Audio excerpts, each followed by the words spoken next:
కార్తీక మాసం హిందూ పంచాంగం ప్రకారం అత్యంత పవిత్రమైన మరియు విశేషమైన మాసం. ఈ మాసంలో వచ్చే పౌర్ణమి రోజును త్రిపుర పౌర్ణమి, శరత్ పౌర్ణమి లేదా కార్తీక పౌర్ణమి అని కూడా పిలుస్తారు.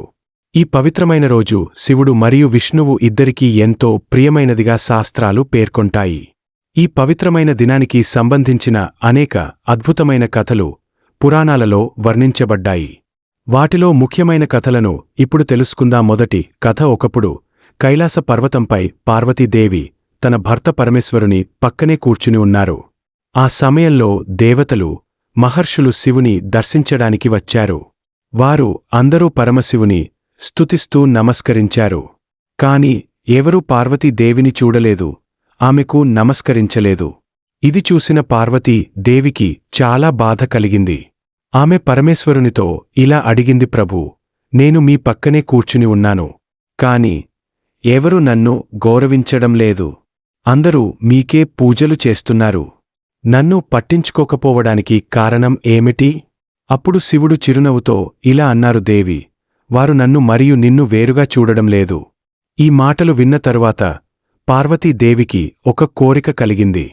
ప్రభూ, నేను మీ శరీరంలో సగభాగంగా ఉండాలని కోరుకుంటున్నాను అని అడిగింది. అందుకు పరమేశ్వరుడు ఇలా అన్నారు: దేవి, నా శరీరంలో సగభాగం కావాలంటే నీవు ఒక వ్రతం చేయాలి. అది కేదారేశ్వర వ్రతం. పార్వతీదేవి శివుని ఆజ్ఞను ఆనందంగా స్వీకరించింది.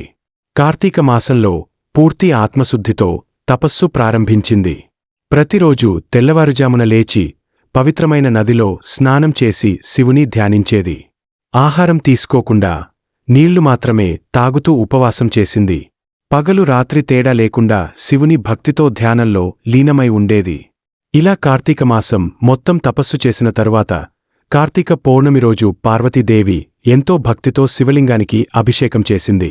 పూలు, బిల్వపత్రాలు సమర్పించి హారతి ఇచ్చింది. ఆ రోజు ఆకాశంలో పూర్ణచంద్రుడు అపూర్వమైన కాంతితో ప్రకాశిస్తున్నాడు.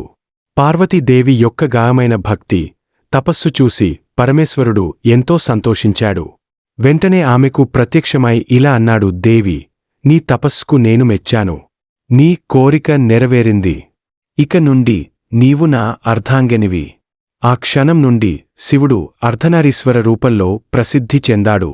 సగం శివుడు, సగం పార్వతి. ఈ రూపం పురుషుడు మరియు ప్రకృతి యొక్క ఏకత్వాన్ని, భార్యాభర్తల మధ్య సమానత్వాన్ని సూచిస్తుంది. పురాణాల ప్రకారం పార్వతీదేవి చేసినట్లే కేదారేశ్వర వ్రతం చేసే స్త్రీలకు సకల సౌభాగ్యాలు కలుగుతాయని నమ్మకం. అందుకే కార్తీక పౌర్ణమి ఎంతో పవిత్రమైనదిగా, శక్తివంతమైనదిగా పరిగణించబడుతుంది. ఇక కార్తీక పౌర్ణమి వెనుక ఉన్నటువంటి రెండవ కథ. పూర్వకాలంలో తారకాసురుడు అనే మహా అసురుడికి తారకాక్షుడు, కమలాక్షుడు, విజుంబాలుడు అనే ముగ్గురు కుమారులు జన్మించారు. వారు అపారమైన శక్తి, దురహంకారాలతో ప్రసిద్ధులు. తండ్రి మరణానంతరం ప్రతీకార భావంతో వారు బ్రహ్మదేవుని ఉద్దేశించి ఘోర తపస్సు చేశారు. వారి తపస్సుకు మెచ్చిన బ్రహ్మదేవుడు ప్రత్యక్షమై వరం కోరమన్నారు. అప్పుడు ఆ ముగ్గురు అసురులు ఇలా వరం కోరారు: మాకు 3 అజేయమైన కోటలు కావాలి. ఒకటి స్వర్ణంతో, రెండవది వెండితో, మూడవది ఉక్కుతో నిర్మితమైనవిగా ఉండాలి. ఆ కోటలు వరుసగా ఆకాశంలో, భూమిపై, పాతాళంలో ఉండాలి. 1000 ఏళ్లకు ఒక్కసారి మాత్రమే అవి ఒకే రేఖలోకి రావాలి. ఆ సమయంలో ఒకే బాణంతో 3 కోటలను ఛేదించగలిగినవాడు మాత్రమే మమ్మల్ని సంహరించగలగాలి. బ్రహ్మదేవుడు అసాధ్యమైన వరాన్ని ప్రసాదించాడు. ఆ 3 కోటలు కలిపి త్రిపురం అని పిలవబడ్డాయి. ఈ వరబలంతో గర్వితులైనవారు త్రిపురాసురులుగా ప్రసిద్ధి చెందారు. వరశక్తి చేత అహంకారంతో మత్తెక్కిన త్రిపురాసురులు దేవతలను హింసించసాగారు. ఋషులను వేధించారు. యజ్ఞయాగాదులకు అడ్డంకులు సృష్టించారు. లోకమంతా భయంతో వణికిపోయింది. వారి దురాచారం రోజురోజుకు పెరిగే నియంత్రణ కోల్పోయింది.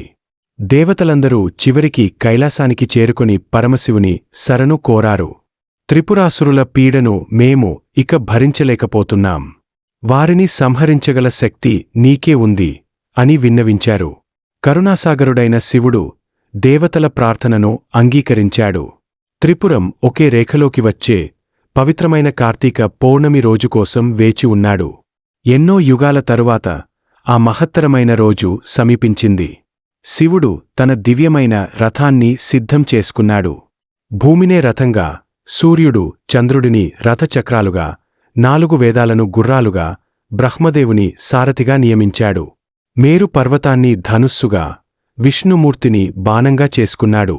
కార్తీక పౌర్ణమి రోజున చంద్రుడు సంపూర్ణంగా ప్రకాశిస్తున్న వేళ ఆ 3 కోటలు ఒకే రేఖలోకి వచ్చాయి.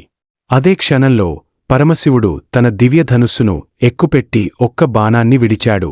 ఆ ఒక్క బాణంతోనే త్రిపురల్లోని 3 కోటలు ఒకేసారి భస్మమయ్యాయి. త్రిపురాసురులు నాశనమయ్యారు. లోకమంతా శాంతితో నిండిపోయింది. దేవతలందరూ ఆనందంతో పరవశించిపోయారు.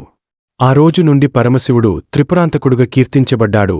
అదే మహత్తరమైన ఘట్టాన్ని స్మరించుకుంటూ ఆ పవిత్ర పౌర్ణమిని త్రిపుర పౌర్ణమి గా పిలవడం ప్రారంభించారు. ఇక 3వ కథ విషయానికి వస్తే, పద్మపురాణంలో చెప్పిన ప్రకారం కార్తీక మాసం భగవాన్ శ్రీమహావిష్ణువుకు అత్యంత ప్రియమైన మాసం. ఈ పవిత్ర మాసంలో విష్ణుమూర్తి ప్రత్యేకమైన దివ్యశక్తితో భక్తులకు అనుగ్రహిస్తాడని పురాణాలు వివరిస్తాయి. ఒక సందర్భంలో దేవర్షి నారదుడు వైకుంఠానికి వెళ్లి భగవంతునిని దర్శించి ప్రభూ, మీకు అత్యంత ప్రియమైన మాసం ఏది అని ప్రశ్నించాడు. అప్పుడు శ్రీహరి చిరునవ్వుతో, నారదా, కార్తీక మాసం నాకు అత్యంత ప్రియమైనది. ఈ మాసంలో భక్తిశ్రద్ధలతో చేసే చిన్న పుణ్యకార్యం కూడా కోటి రెట్లు ఫలితాన్ని ఇస్తుంది. ముఖ్యంగా కార్తీక పౌర్ణమి రోజున నన్ను మరియు శివుణ్ణి కలిసి పూజిస్తే వారికి మోక్షం తప్పక లభిస్తుంది. అష్ట ఐశ్వర్యాలు, సకల శుభాలు వారి ఇంట నిలిచిపోతాయి అని చెప్పారు. కార్తీక మాసానికి మరొక విశిష్టత. తులసి వివాహం పూర్వకాలంలో జలంధరుడు అనే రాక్షసుడికి వృంద అనే పతివ్రత భార్య ఉండేది. ఆమె అపారమైన పాతివ్రత్య శక్తి కారణంగా జలంధరుడు అజేయుడయ్యాడు. దేవతలెవ్వరూ అతన్ని ఓడించలేకపోయారు. అప్పుడు లోకక్షేమం కోసం విష్ణుమూర్తి ఒక ఉపాయంతో జలంధరుని సంహరించారు. ఆ ఘటనతో వృంద తన పాతివ్రత్య శక్తి నశించిందని తీవ్రంగా విలపించింది. ఆమె బాధను గమనించిన విష్ణువు వృందను ఓదార్చి ఆమెను తనలోనే లీనమయ్యేలా అనుగ్రహించాడు. ఆ తరువాత వృందాదేవి తులసి మొక్కగా అవతరించింది. అందుకే కార్తీక మాసంలో తులసి మరియు శ్రీమహావిష్ణువుల వివాహాన్ని భక్తులు భక్తిశ్రద్ధలతో నిర్వహిస్తారు. ఇక శివ విష్ణు ఐక్యత విషయానికి వస్తే, పురాణాలు మనకు ఒక గొప్ప సత్యాన్ని చెబుతాయి. కార్తీక పౌర్ణమి రోజున శివుడు మరియు విష్ణువు వేరు కాదు, ఒకే పరబ్రహ్మ యొక్క 2 రూపాలు. ఈ రోజున శివకేశవులను కలిసి పూజిస్తే భక్తులకు సర్వసిద్ధులు లభిస్తాయి, మోక్షమార్గం సులభమవుతుంది. శివుడు సంహారకర్త, విష్ణువు పాలకుడు అయినా ఇద్దరూ ఒకే దివ్యశక్తి స్వరూపాలు. ఈ ఏకత్వాన్ని గుర్తుచేసే పవిత్ర దినమే కార్తీక పౌర్ణమి. అయితే ఈ పుణ్యదినాన్ని ఎలా జరుపుకోవాలి? సూర్యోదయానికి ముందు లేచి పవిత్ర నదిలోగాని ఇంట్లోగాని స్నానం చేయాలి. శివ, కేశవ, మాపై కరుణ చూపండి అని మనస్ఫూర్తిగా ప్రార్థించాలి. శుభ్రమైన వస్త్రాలు ధరించి శివలింగం లేదా విష్ణుమూర్తి విగ్రహాల ముందు దీపాలు వెలిగించాలి. తులసి మొక్క ముందు దీపం పెట్టడం అత్యంత పుణ్యకరం. కార్తీక మాసం మొత్తం సాయంత్రం వేళ ఇళ్ల ముందు, దేవాలయాల చుట్టూ వెలిగించే దీపాల కాంతి ఆధ్యాత్మిక వైభవాన్ని చూపిస్తుంది. ఈ రోజున అన్నదానం చేయడం మహాపుణ్యం. పేదలకు, బ్రాహ్మణులకు, సన్యాసులకు భోజనం పెట్టడం విశేష ఫలితాన్ని ఇస్తుంది. కొంతమంది భక్తులు ఉపవాసం ఉండి చంద్రోదయం తర్వాత మాత్రమే భోజనం చేస్తారు. కార్తీక పౌర్ణమి ఫలితాల గురించి పురాణాలు ఏమంటున్నాయంటే, ఈ రోజున చేసే పూజలు, దానాలు జన్మజన్మాంతర పాపాలను నశింపజేస్తాయి. శివకేశవుల కటాక్షం లభిస్తుంది. మనస్కు శాంతి, ఆత్మకు సంతృప్తి కలుగుతుంది. ఆరోగ్యం, ఐశ్వర్యం పెరుగుతాయి. కుటుంబంలో సమృద్ధి, ధనసంపద వృద్ధి అవుతుంది. శత్రుబాధలు తొలగిపోతాయి.